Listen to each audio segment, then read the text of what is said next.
United States Army presents The Big Picture, an official report produced for the armed forces and the American people. Now, to show you part of the big picture, here is Sergeant Stuart Queen. The United States Army is proud to focus the big picture camera on its sister service, the United States Navy. In telling the story of one of its most distinguished wartime leaders, Fleet Admiral Chester W. Nimitz. The Nimitz story is not simply the account of an outstanding naval officer who rose to a position of greatness and honor.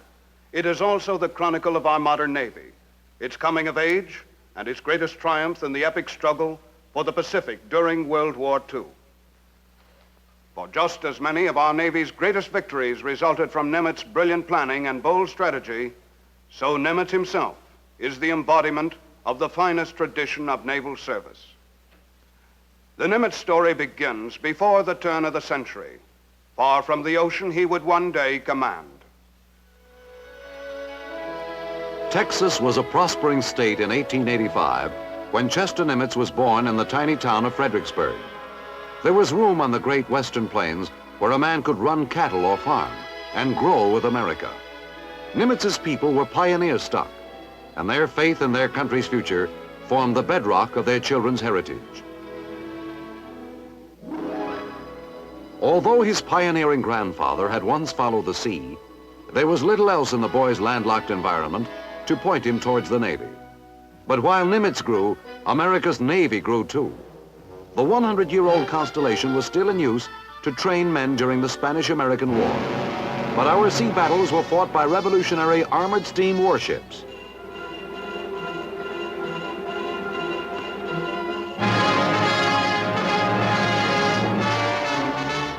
There were many spokesmen for the new Navy, not the least of them Theodore Roosevelt. Ours was still a young country, and it was a two-ocean country. The Navy, which had sent the Spanish fleet to the bottom, was necessary to our defense and to our future security. The year Teddy Roosevelt entered the White House, young Chester Nimitz entered the Naval Academy.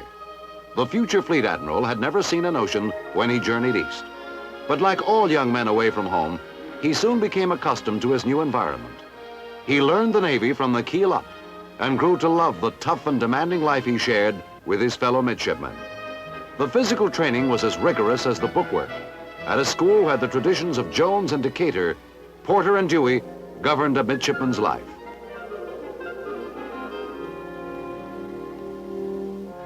Although American naval tradition ran back to the Revolution, the service itself during Nimitz's days at Annapolis looked to the future. New ideas on the importance of sea power, new fighting techniques and weapons were making their mark. A young man could not only see the world in the new Navy, he could find the broadest possible challenge to his imagination. The day of wooden ships had passed, but iron men were needed more than ever.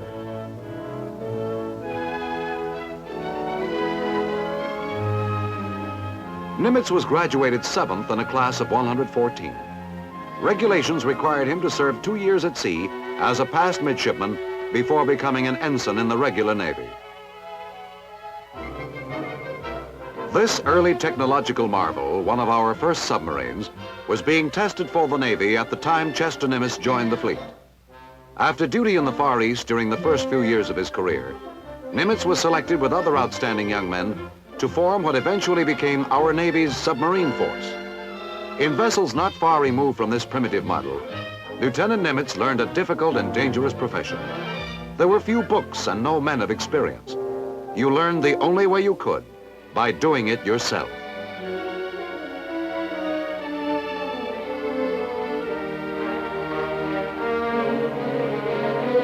Lieutenant Nimitz wrote prophetically in a naval journal of 1912, "Improvement in the size, motive power, and speed of the submarine craft of the near future will result in a most dangerous offensive weapon."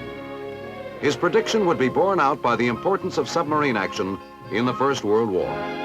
By 1918, Nimitz was one of the most experienced submariners in the service and a commander.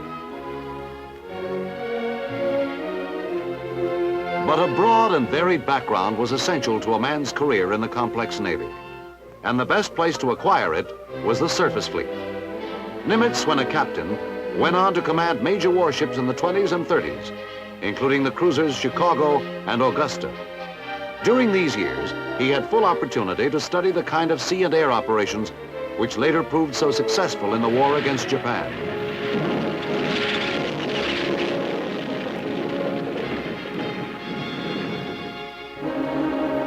In these same decades, the Japanese constructed one of the finest fleets the world had ever seen. On the fateful day of December 7th, 1941, at Pearl Harbor, the Japanese Navy was ready.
The flames had hardly died before Chester Nimitz was called from a desk in Washington to take command of the Pacific Fleet. It was a dark time and a formidable task. It would take a man of vast experience and vigor to bring both hope and victory out of wreckage and chaos. It would take a Nimitz. The Japanese quickly followed their surprise success at Pearl Harbor with territorial grabs across the Western Pacific as American forces fought and lost against overwhelming odds. By the spring of 1942, Japan controlled most of the land and dominated the sea and air west of Pearl Harbor. It was up to our Navy to hold the line.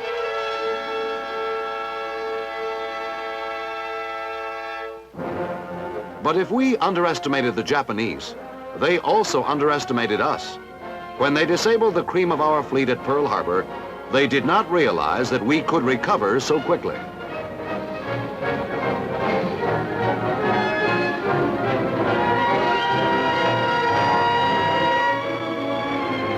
While we recovered strength, our submarines carried the fight to the enemy's waters.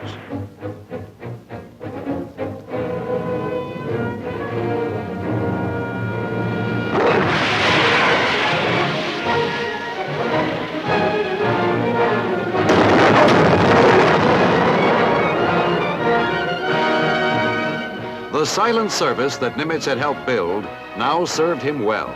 It would become the lance that would cut the enemy's arteries. The saga of these gallant vessels is among the most inspiring in the heroic annals of the Navy.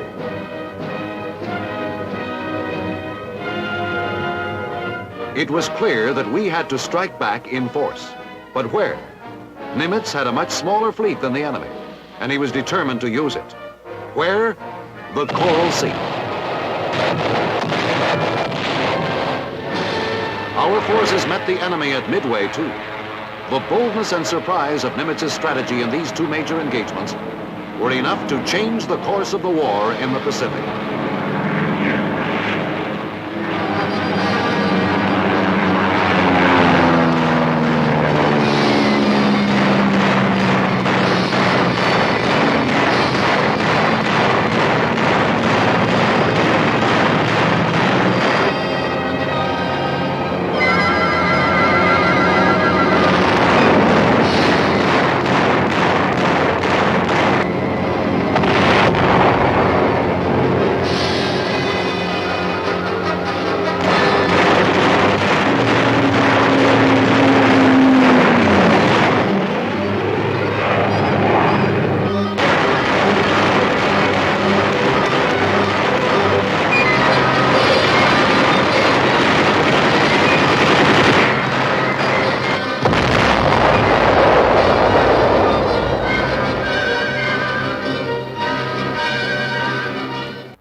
Battle of the Coral Sea and Midway were our first decisive victories. Nimitz expressed the gratitude of the nation when he decorated many of the Navy pilots and sailors who had helped turn back the enemy.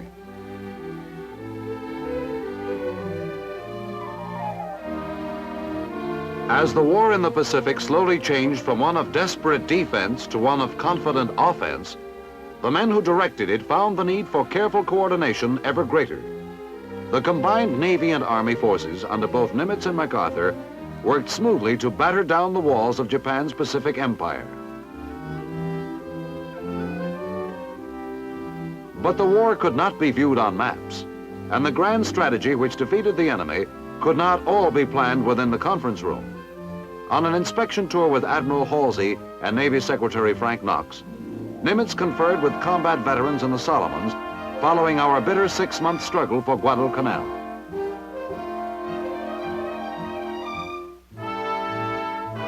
On Kwajalein Island, Nimitz inspected what was left of Japanese defenses. After the American fleet and ground forces had hit the island, wrecked equipment and fire-scorched beaches told the story of our success.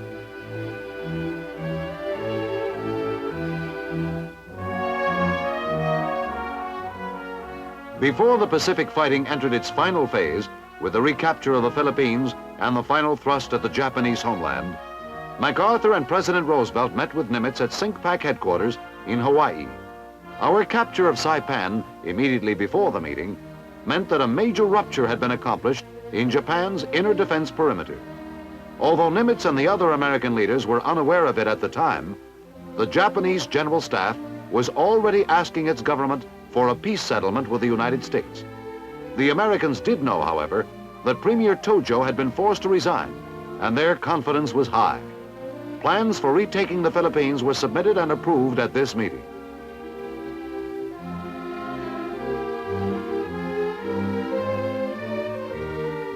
In spite of the enormous responsibility and pressure which bore down upon Nimitz during these busy and critical days, in spite of daily decisions involving thousands of lives, he remained the same gentle, dignified, humble man he had always been. Nimitz was always the ideal commander, the quiet Texan who had begun his task in the Pacific with a shattered fleet, a fleet which in less than 2 years was transformed into one of the world's great navies.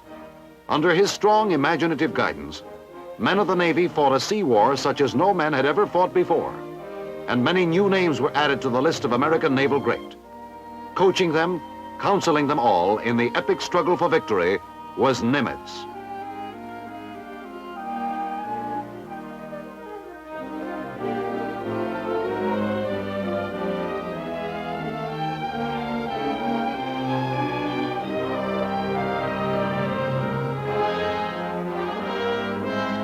On the 3rd anniversary of the attack at Pearl Harbor, Admiral Nimitz spoke to naval personnel and civilian workers who helped repair many of our wrecked vessels. The job is not finished. The road to Tokyo is long and arduous, and we must tread it together all the way. On the mainland, our comrades must construct ships. You here must reconstruct ships. We of the fighting units must destroy ships, enemy ships. Construction, reconstruction, destruction.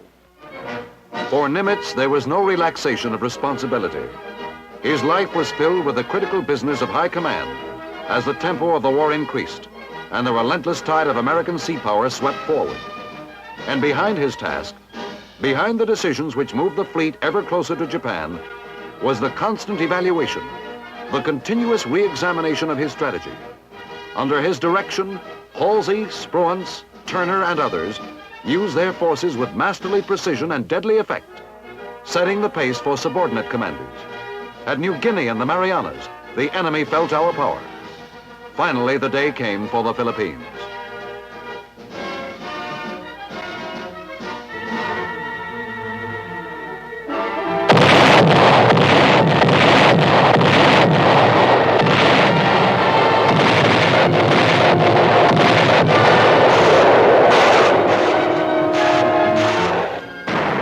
The decision of Nimitz and MacArthur to skip the southern Philippine Islands paid off.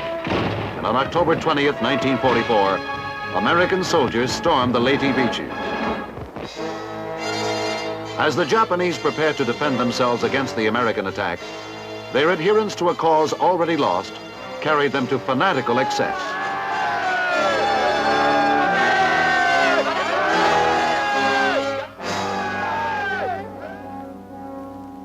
Few men on either side realized that the Leyte Gulf action, hoped for by Nimitz and earnestly sought by Halsey, would turn into one of the most far-reaching naval engagements of all time.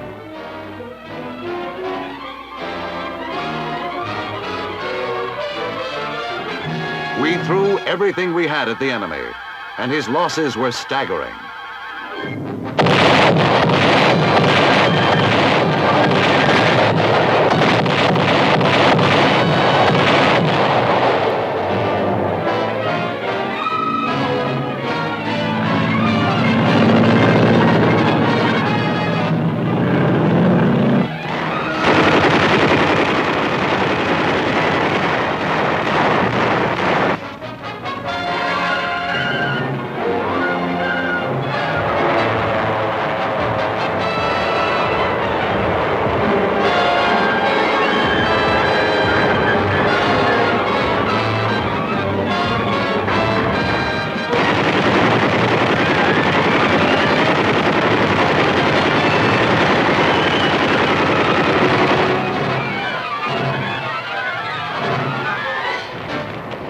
Before the fighting ceased, the Leyte Gulf adventure cost the Japanese Navy 4 aircraft carriers, 9 destroyers, 3 battleships, 10 cruisers, and all reasonable hope of ever winning a sea battle from the American fleet.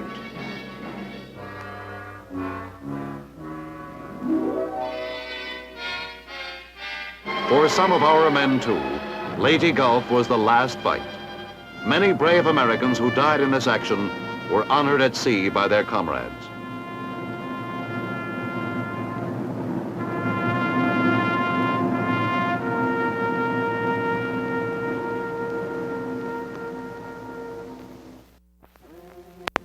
The liberation of the Philippines soon became a certainty, and Nimitz urged his commanders forward. Halsey's carriers were both the cavalry and artillery of the Navy as they closed in upon the enemy. Island by island, American ground forces followed as the power of the Japanese war machine withered and began to die. But the Japanese were desperate men, and desperation breeds its own terrors. One of the most destructive was kamikaze, the spirit of the divine wind. We called them suicide planes. In the Philippines, they came like fierce hornets. They attacked alone and they attacked in bunches. For a while, it seemed they would never stop coming.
Just before Easter of 1945, Nimitz's ships hit Okinawa.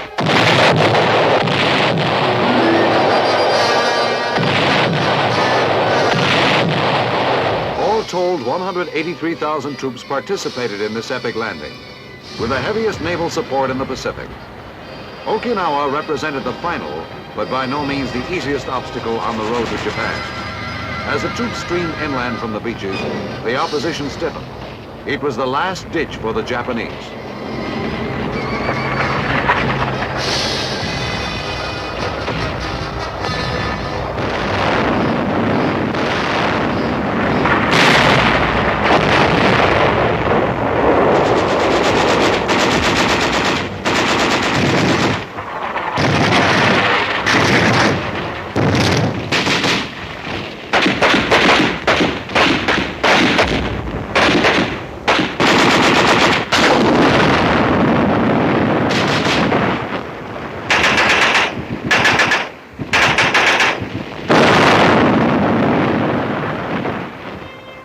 American casualties were high at Okinawa.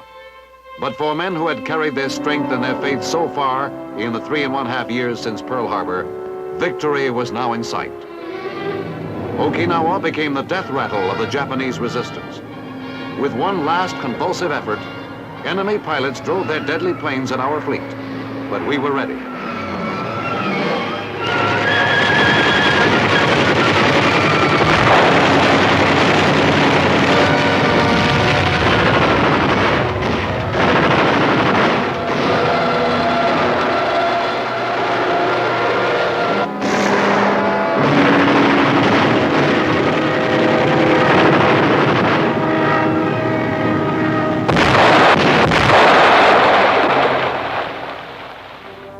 In June, it ended.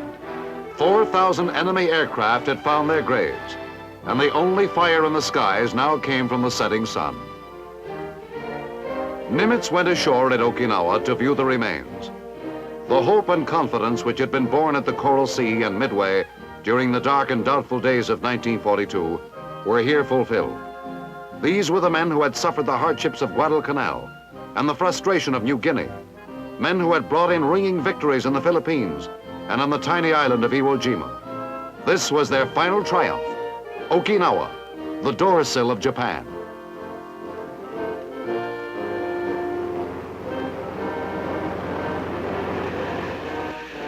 At Manila, Nimitz conferred with MacArthur on the work yet to be done. The concentrated naval and ground forces of the Allies were preparing for the final assault on the Japanese home islands. From long experience, both Nimitz and MacArthur expected that the Japanese would fight until driven into the sea. But the Japanese did not. With their military and naval might smashed beyond recovery, with their cities bombed to rubble, the enemy surrendered unconditionally. For Fleet Admiral Chester Nimitz, it was a solemn moment, a moment of grave reflection.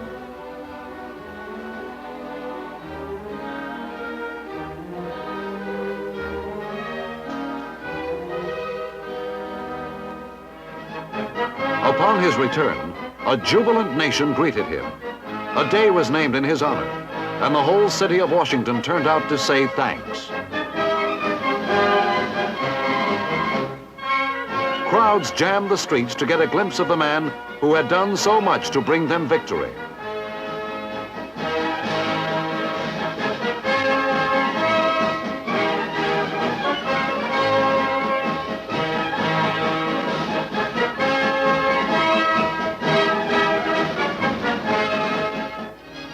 At the Capitol building, he went before a special joint session of Congress where he expressed his feelings to the assembled lawmakers.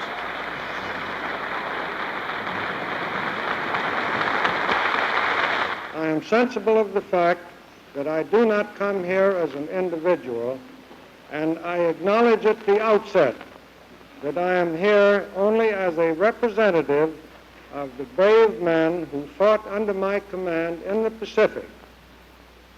Some of them are here with me today.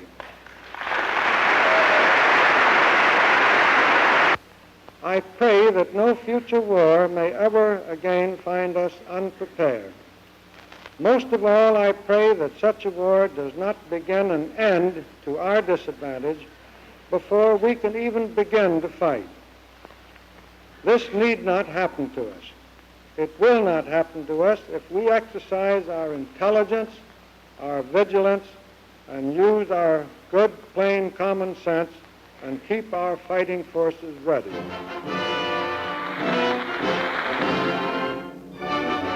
The Admiral's welcome had its lighter side when he smoked the pipe of peace before beginning his new role as America's post-war Chief of Naval Operations.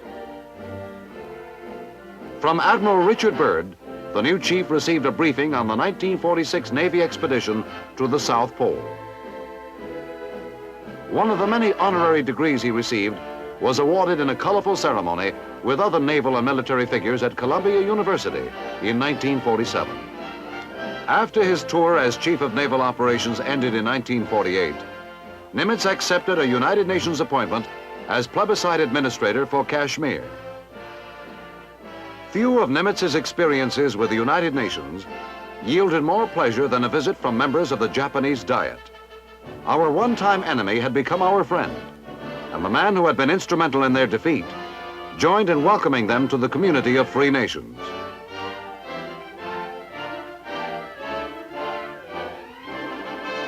In 1951, Nimitz was still not ready to relax. After he resigned his United Nations post, President Truman appointed him chairman of a special commission on internal security.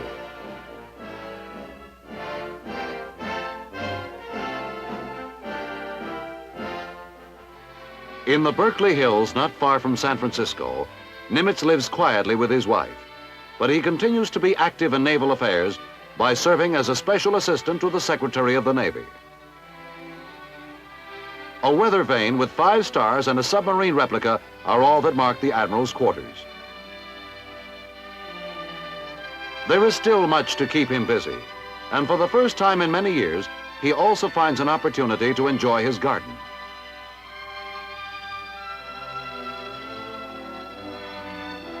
Nimitz is still bound to the sea and to the great American naval tradition. His contribution in strategy and leadership will be long remembered in the Navy, and his personal example admired by all men who follow the sea.